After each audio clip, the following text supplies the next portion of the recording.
തല്ലാനാരോ നിങ്ങൾക്ക് അധികാരം തന്നത്?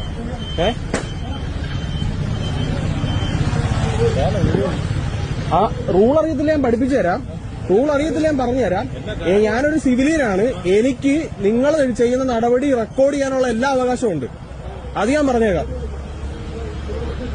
കേട്ടോ? കേട്ടോ? താങ്കളോടാ പറഞ്ഞത്. ഞാനൊരു സിവിലിയനാണ്. റെക്കോർഡ് ചെയ്യും. താൻ ഇറങ്ങി വന്നപ്പോ അവർ തല്ലുന്ന ഇടയ്ക്ക് റെക്കോർഡ് ചെയ്തിട്ടുണ്ട്. ആ കേട്ടോ? പേരെന്നായിരുന്നു? ലിനു ചെറിയാനല്ലേ?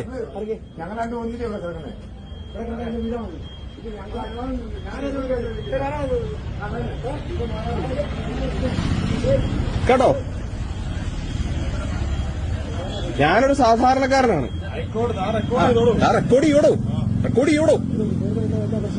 മാന്യമായിട്ട് സംസാരിച്ചാ വെറുതെ വിടും ഞാൻ. ഇല്ല, ഞാനിപ്പോ അപ്ലോഡ് ചെയ്യും. ഞാനിത് അപ്ലോഡ് ചെയ്യും. സാറെന്തിനാ എന്റെ ദേഹത്ത് വടിവെച്ച് വിടുന്നേ? എന്റെ ദേഹത്ത് വടിവെച്ച് വിടുന്നേ? പ്രവീൺ പ്രകാശ് സാറേ, ഞാൻ പറഞ്ഞുതരാം. ഇവരാരോ ആയിക്കോട്ടെ, കള്ളുകൂടിയന്മാരോ പിടിച്ചുപറിക്കാരോ ആരും ആയിക്കോട്ടെ, നാട്ടു റോട്ടിലിട്ട് തല്ലാൻ ഇയാൾക്കാരും അധികാരം കൊടുത്തത്? ആരാണ് അധികാരം കൊടുത്തത്? സാറിന് ആരാണ് അധികാരം തന്നത്?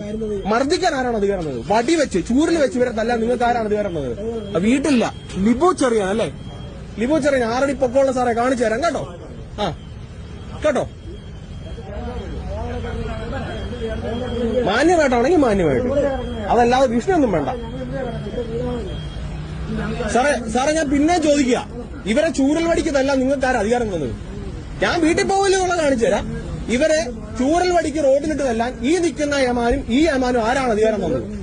താൻ പോടോ അവിടുന്ന്. താൻ പോടോ. എടാന്ന് വിളിച്ചാൽ എടാന്ന് തന്നെ തിരിച്ചു വിളിക്കും. കേട്ടോ? ഇവരെ കള്ളുകൂടിയന്മാരെ പിടിച്ചുപറിക്കാർ ആരുമായിട്ട് നിങ്ങൾക്ക് പിടിച്ച് കസ്റ്റഡിയിൽ എടുത്തോണ്ട് പോകാം. ഇവരെ ചൂരൽ വടിക്ക് തരാനുള്ള അധികാരം നിങ്ങൾക്കാരാ തന്നത്? തനിക്കാരാ തന്നത്? ഈ 6 അടി പൊക്കമുള്ള ആൾക്കാരാ തന്നത്? ആരാണ് തന്നത്? മറുപടി പറഞ്ഞിട്ട് പോടോ.